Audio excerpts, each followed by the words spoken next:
Okay, chat, listen to chat. If you missed the chat, listen. Today, okay, we'll dedicate the entire day to playing Half-Life Alyx, which is, I think, in between Half-Life 1 and Half-Life 2. I know a bit of the story because I played when I was younger a little bit. I watched my brother play it, but I kind of lost track of the story. Shut the place down, please help. Oh, okay, no, we can help you with that, dude. xQc, can I please suck your wee-wee? I'm begging you. Okay. Currently known timeline of the events in the Half-Life universe. This includes the Half-Life games, their various expansions and episodes, as well as the Portal games and their various surrounding media. Do note We should, with Portal, no, let's just do Half-Life.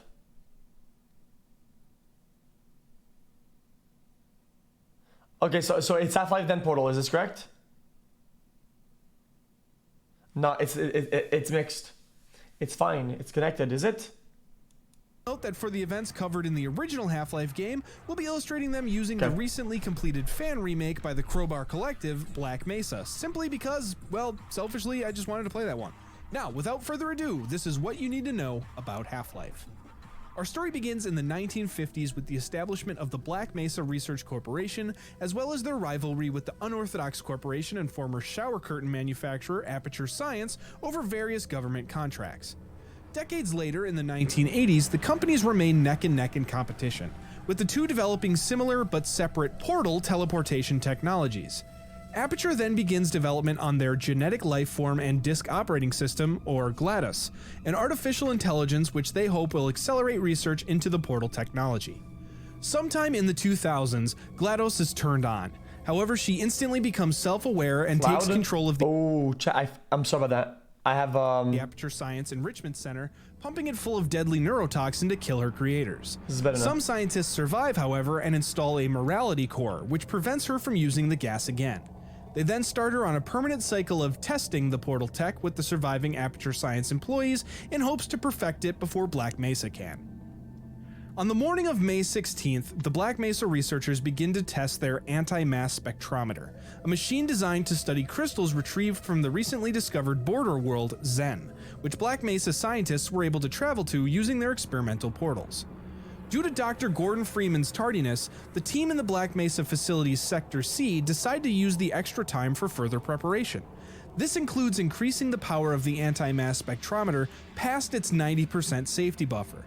One researcher, Dr. Rosenberg, protests this decision to his colleague Dr. Richard Keller, but Keller explains that the directive came directly from Black Mesa Administrator Wallace Breen. Doctors Gina Cross and Colette Green are then tasked with retrieving the Xen crystal sample to bring to the anti-mass spectrometer's chamber just as Gordon Freeman arrives to work. As Gordon rides a tram to Sector C, he is observed by a mysterious man in a blue suit. This man, known only as the G-Man by others, continues to monitor Freeman as well as the other Black Mesa employees. Also on his way, Freeman encounters Doctors Isaac Kleiner and Eli Vance. Vance expresses his own concern about the experiment, given that the stress of the additional power is already causing havoc and breaking equipment. Gordon dons a hazardous environment, or HEV suit, and enters the chamber to begin the experiment. Around this time, security guard and friend of Gordon's, Barney Calhoun, arrives at the facility to begin his work on the blue shift in Sector C. Meanwhile, Dr. Cross delivers the crystal to the chamber, and Gordon begins to insert it into the device. At this moment, Eli Vance is contacted by the G-Man, who tells him to prepare for unforeseen consequences. Despite this warning, he allows Gordon to insert the crystal, and almost immediately, a resonance cascade occurs, causing a rift to open between Xen and Earth, allowing several alien creatures to teleport into the facility. Gordon is then forcefully teleported to various locations around Xen, before returning back to the test chamber and losing consciousness. Elsewhere, Barney Calhoun is traveling in an elevator, which crashes due to the power surge in the facility, causing him to lose consciousness as well. Gordon soon awakens and leaves the chamber to find Eli Vance, who sends Gordon to head to the surface to find help. He heads off, finding a crowbar on his way, which he uses to fend off the various invading Xen forces. Meanwhile, Doctors Cross, Green, and Rosenberg head to the surface themselves, and reach a communication room where Rosenberg sends out a distress signal to the military, who send in the Hazardous Environment Combat Unit, who are not only instructed to eliminate any alien threat, but also any and all facility employees to cover up the incident.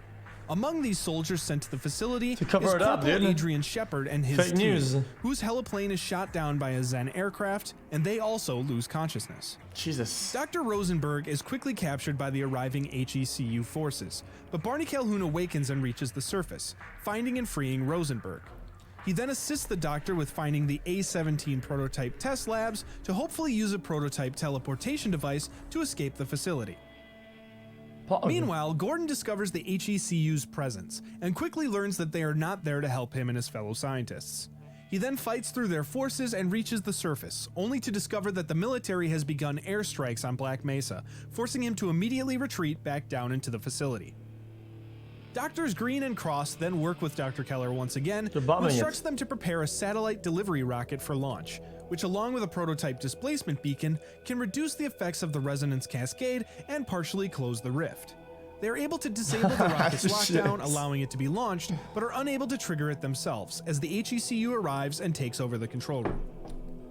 Meanwhile, Barney and Rosenberg are able to escape the facility by using the teleporter, but not before Barney is trapped in a temporal harmonic reflux, causing him to travel between Zen and Black Mesa, much like Gordon did earlier. Jesus! However, he luckily ends up outside the facility, finding Rosenberg along with his fellow scientists Walter, Bennett, and Simmons, and they all escape safely in a Black Mesa SUV. Afterwards, Gordon spends the rest of the day fighting through the various forces of Zen and the xECU to restore power to the Black Mesa facility and reach the control room of the rocket prepared by Green and Cross. Chat, he clears out. Chat, should we watch this chat or should we watch a little bit of the abridged version? Dude, this looks like a very long video. The xECU forces and launches the rocket, allowing Green, Cross, and Weller to activate the displacement beacon, successfully lowering the effects of the resonance cascade. Green and Cross are caught in their own harmonic reflux, but end up back at the Black Mesa facility with Weller, where they rest and wait out the aftermath. Or something else. Elsewhere, the U.S. government realized the xECU's cleanup operation is failing, and decide to deploy a Black Ops strike team to detonate a Mark IV thermonuclear device to destroy the entire facility and any evidence. After the Black Ops' arrival, two Vortigaunts, one of the invading species from Zen, teleport to Black Mesa and fight their way through the government forces to retrieve and recover a collection of Zen crystals. Soon after, Gordon is ambushed and captured by the xECU, stripped of his weapons and equipment, and thrown into a trash compactor. He escapes this fate, however, and reaches Black Mesa's secret advanced biological research lab, where he finds the various Zen species contained for study and experiments, revealing that Black Mesa was aware of Zen and its creatures far before the resonance cascade. Meanwhile, Corporal Adrian Shepard awakens in a Black Mesa medical facility where he was taken by friendly Black Mesa employees, unaware of the xECU's actual mission. He makes his way to the surface where he learns of the xECU's new command to extract from the facility in order to escape before the nuclear blast. As he makes his way to an evac helicopter, however, he is stopped by the G-Man, who closes a door in front of him, causing the nearby oblivious soldiers to leave without him. Shepard then makes his way back to the facility to search for another way out and finds his fellow squad mates who help him proceed through the facility, where he eventually reaches the Lambda complex around the same time Gordon Freeman does.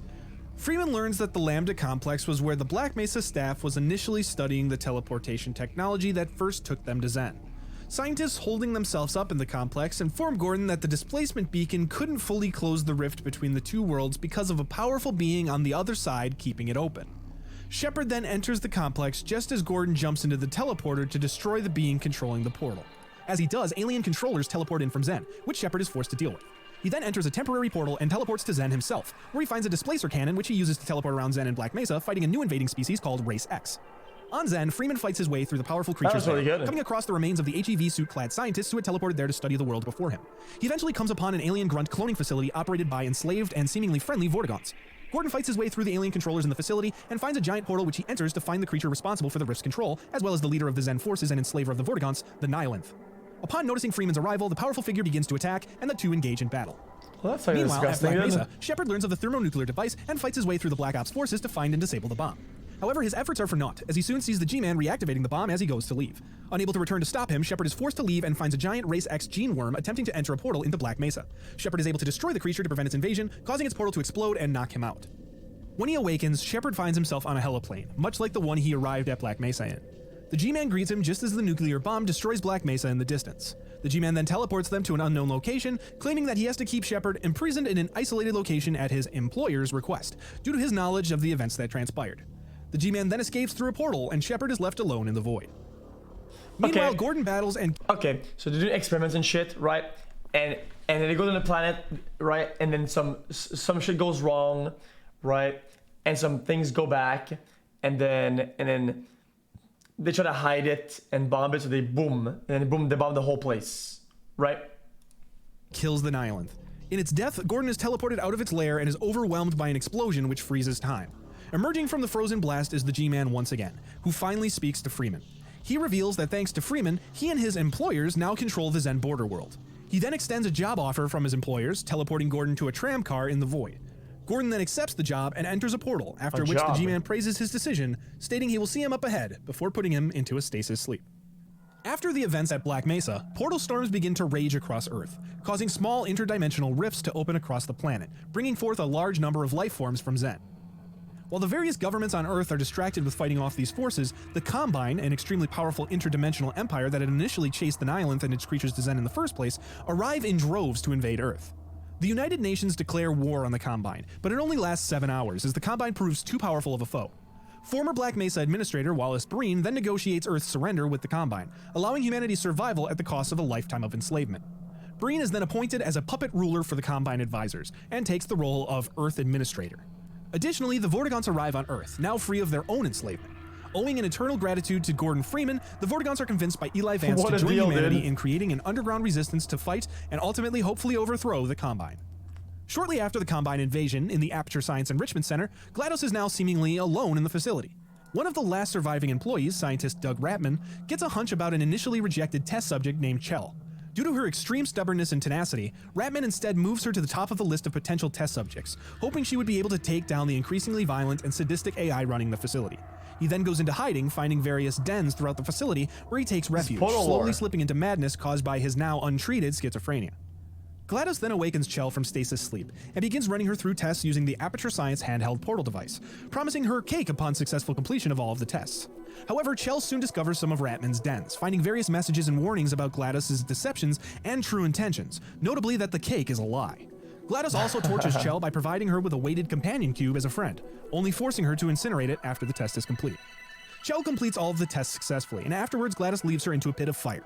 Chell is able to escape, however, and begins to traverse her way through the empty offices and halls of the abandoned facility. Eventually, she reaches the central AI chamber, where she finds GLaDOS' mechanical chassis hanging from the ceiling. Chell is then able to outsmart the AI, using the portal device to redirect turret missiles at GLaDOS, removing and destroying her personality cores. After GLaDOS' hardware is destroyed, a portal opens and transports Chell and the remains of the chassis outside to the facility's parking lot. However, shortly after, a party escort bot arrives to drag Chell back inside the facility, immediately placing her in stasis sleep. Shortly after, Doug Ratman finally escapes the facility, just in time to see Chell being dragged by the party escort bot. Feeling responsible for Chell's fate, Ratman re-enters the facility. I think it's gonna walk you crazy, dude. Thanks for fucking 100 shells, dude. I appreciate so very much on Big Love, dude. Chat tag finding her long-term relaxation. This is good. I'm actually enjoying this a lot. He is soon met with opposition, however, and is hit by a bullet from a turret.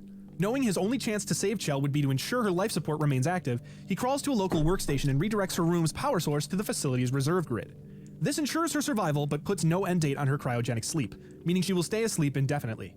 He then crawls into a relaxation vault and falls asleep. Years later, around 20 years after the Black Mesa incident, Gordon Freeman is awakened by the G-Man on a train car inbound to City 17. At the train station, Gordon is captured by Combine Overwatch forces, but is intercepted by an undercover Barney Calhoun, who has infiltrated the opposition. Barney leads Gordon to safety and sends him off to find Dr. Isaac Kleiner's lab. As he heads out, however, he gets caught in the middle of a Combine Overwatch raid. He's almost captured, but is soon saved by a young woman, Alex Vance, none other than Eli Vance's daughter. Alex leads Gordon to Kleiner's lab, and there, Kleiner reveals his own teleporter built to quickly transport members of the underground resistance. They decide to use it to send Gordon and Alex to Black Mesa East, a resistance base and research facility where Eli Vance is leading the group's scientific research. Kleiner gives Gordon a new and improved version of his HEV suit, and the pair set up the teleporter to send Alex to Black Mesa East.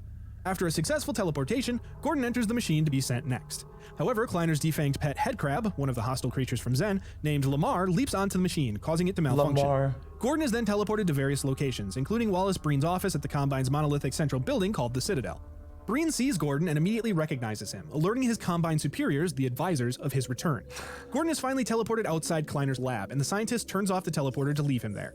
Barney meets with him outside and gives him the crowbar he used during the Black Mesa incident, and instructs him to use the canal system to reach Black Mesa East and find Eli and Alex. Gordon then fights his way through the Combine and other alien forces to make his way, witnessing the G-Man once again observing his progress. He is soon met with opposition from a Combine hunter chopper. Using an airboat provided to him by the Resistance, he is able to fight it off and eventually reach Black Mesa East. There, Gordon meets Dr. Judith Mossman, another researcher at the Resistance base, before he is reunited with Eli Vance, who fills him in on the events that transpired since the Black Mesa incident. Alex then takes Gordon outside to demonstrate the zero-point energy field manipulator, or the gravity gun, a handheld device with the ability to manipulate physics. I remember this. She also introduces her giant mechanical pet, Dog. Gordon plays with Dog using the gravity gun, but their fun is cut short when the Combine arrives and launches a raid on Black Mesa East. As they re-enter the facility, a ceiling collapses and Alex and Gordon are separated. Alex instructs Dog to take Gordon to the path to Ravenholm in order to escape. Gordon makes his way to Ravenholm and finds it mostly abandoned. However, he soon finds several humans turned by parasitic headcrabs into zombie-like creatures. He also finds the town to be filled with various elaborate and deadly traps aimed to kill these zombies. Shortly after, he meets the town's sole inhabitant and creator of the traps, Father Grigori, who helps Gordon fend off the zombies and make his way through the town to find a mine that will take him back to City 17. Refusing to leave his town, Grigori continues to distract the zombies, entering a burning crypt, leaving his fate unknown as Gordon leaves the town. Afterwards, Gordon learns that Eli was captured and taken to the Combine-run Nova Prospect detainment facility. He then begins to travel along Highway 17 to find him, meeting Colonel Odessa Cubbage along the way, who equips him with an RPG to take down an approaching Combine gunship.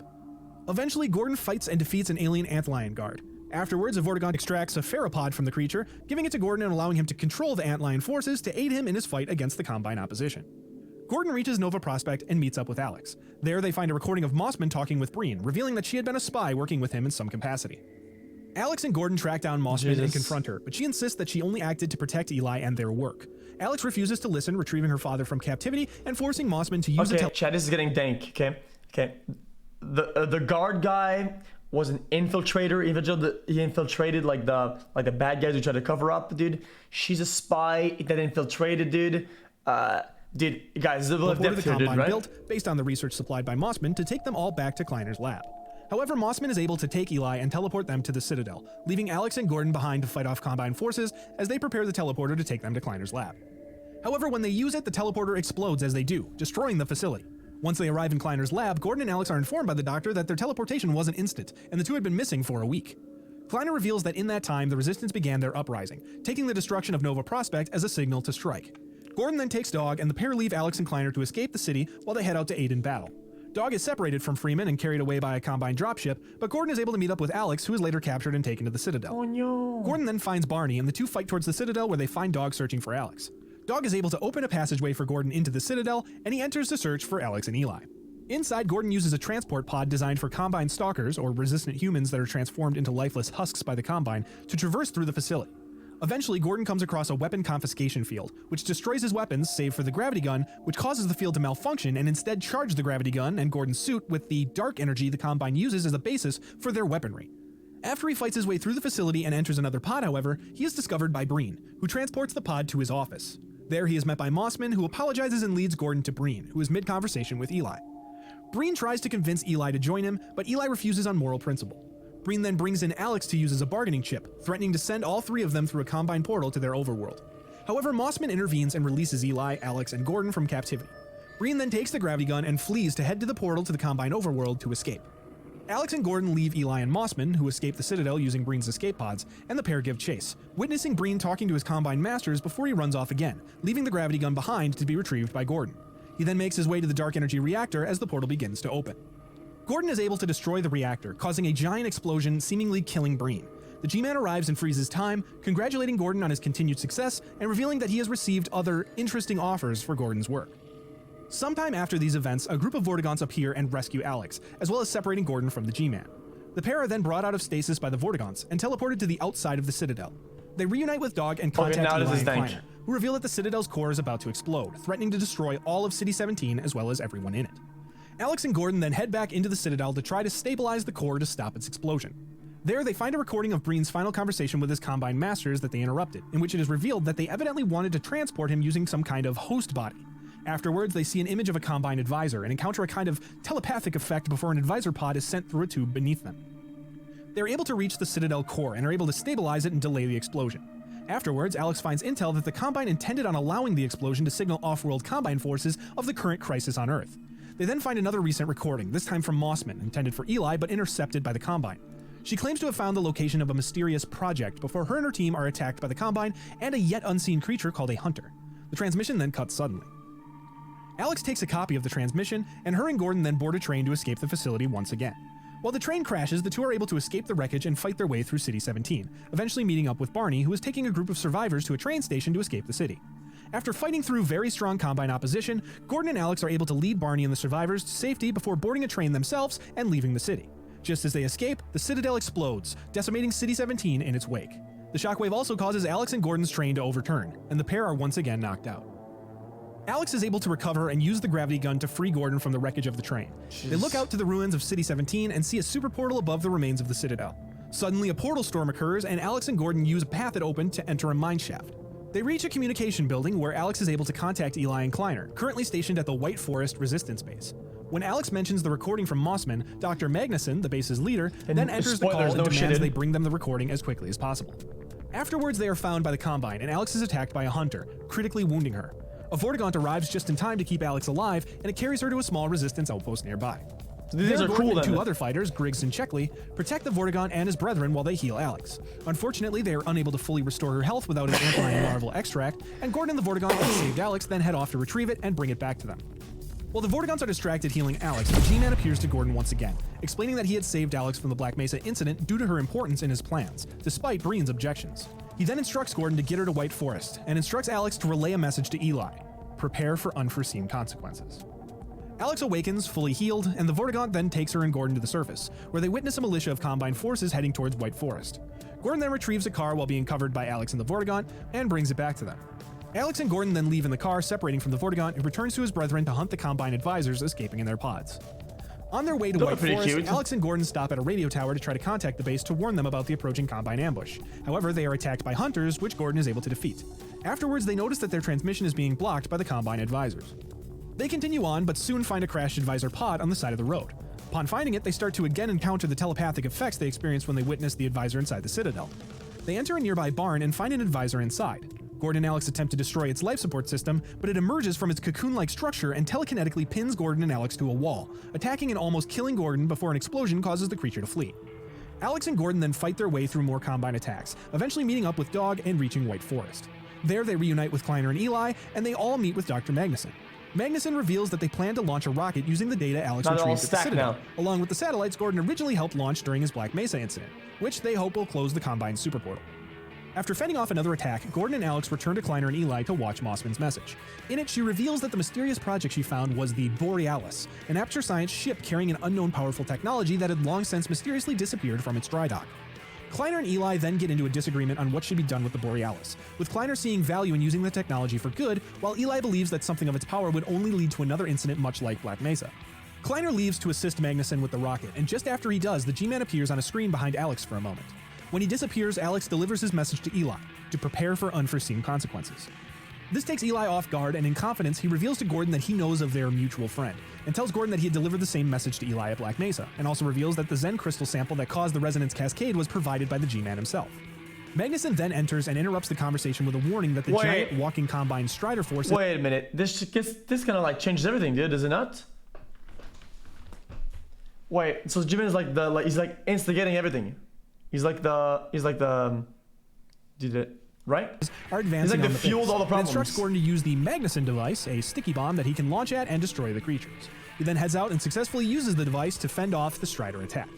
Back inside the base, the team regroups, and Eli tells Gordon that he believes the G-Man's warning to be in regards to the Borealis, and instructs Gordon to destroy the ship, promising to explain more later. He then expresses his pride and gratitude to Freeman, likening him to a son.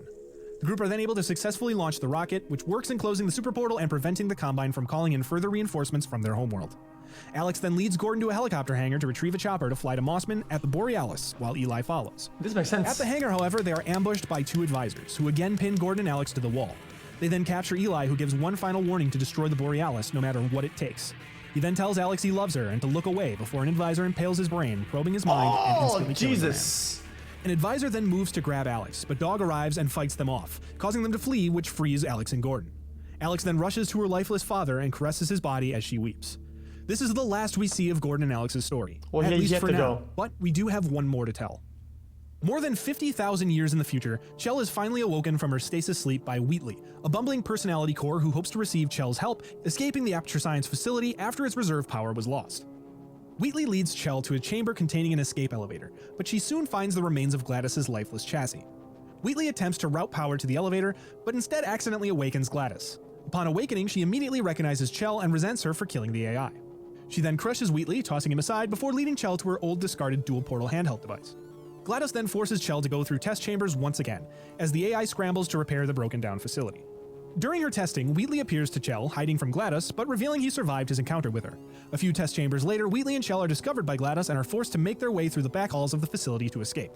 On their way, Chell discovers a science project exhibit left over from the Bring Your Daughter to Work day when Gladys began killing Aperture employees. Interestingly, one of the potato power projects is credited to a girl named Chell, indicating a potentially deeper tie between Chell and Aperture. Chell and Wheatley then decide to sabotage Gladys's defenses by causing the turret assembly line to produce defective turrets, as well as cutting off her supply of neurotoxin. Chell and Wheatley return to Gladys's chamber, and when she tries to kill them, she fails due to their meddling. Due to Gladys's corruption and Wheatley's presence, a transfer of Wheatley into Gladys's body is initiated. While Gladys tries to stop this, Chell is able to initiate an override and successfully complete the transfer. We did this too. Afterwards, Wheatley sends Chell on the elevator to the surface, but quickly changes his mind, seemingly corrupted by his new power. He then puts Gladys into one of the potato power experiments as an act of embarrassment. She then reveals that Wheatley was designed by Aperture Science engineers to be a moron, installed onto her to potentially diminish her intelligence so she would no longer be able to outsmart and kill her creators. This pushes Wheatley over the edge, and he destroys the elevator, causing Chell and Gladys to begin a deep, deep fall into the depths of the facility. At the bottom, Chell watches Gladys get snatched away by a bird, and she begins to search her way through the bowels of the facility, finding it to contain the old Aperture Science facility. Inside, she hears various recordings of Aperture founder and CEO Cave Johnson explaining the history of the company and its facilities and experiments, including the portals and various gels with physics-altering effects. One investment was $70 million worth of moon rocks, which are grounded up. They proved to be great conductors for the portal gun to create portal surfaces, but prolonged exposure caused Cave to fall deathly ill. Chell finds Gladys and saves her from the birds, and the pair put aside their differences to take on the common goal of stopping Wheatley before he destroys the facility.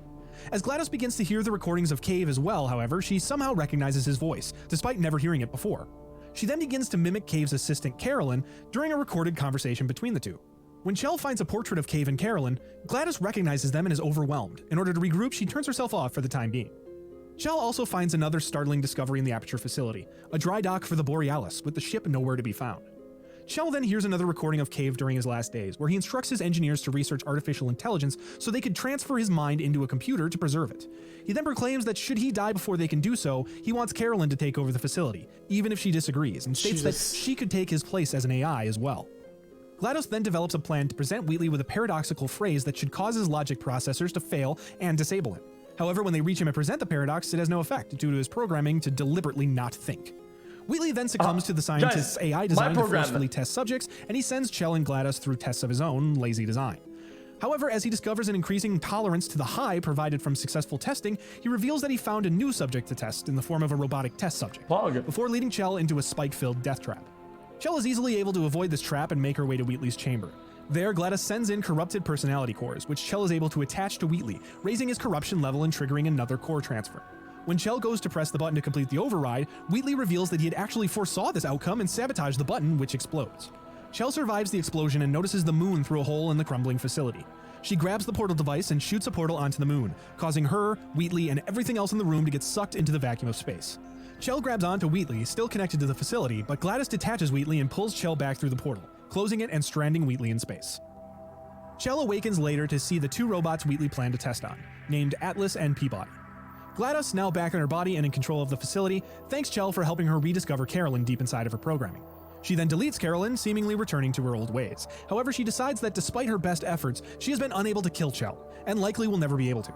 She decides that if she can't kill Chell, the next best thing she can do is just get rid of her. She then finally grants Chell her freedom, sending her up the elevator where she is serenaded by an opera of turrets. Outside, Chell steps into the bright cornfield. Behind her, Gladys sends out her incinerated weighted companion cube before slamming the door shut, leaving Chell outside for good. Meanwhile, in space, Wheatley admits his regret while floating, hoping to one day go back so he can apologize. Afterwards, Gladys tests on Atlas and Peabody, eventually using them to discover a vault deep within the facility, which is revealed to contain hundreds of still-alive human test subjects, whom she kills within a week of testing. Oh, Pog. This is where we leave the Half-Life and Portal universe, until we revisit the events between Half-Life and Half-Life 2 with Half-Life Alyx this month. And while Half-Life writer Mark Laidlaw has revealed his plans for an episode 3, which I'll link in the description and definitely recommend checking out, maybe one day we'll finally get a fully realized conclusion to Gordon Freeman's story. Hey guys, thank you so much for watching this video. Wait a minute. So it's in between. Of still-alive human test subjects, whom she kills within a week of testing.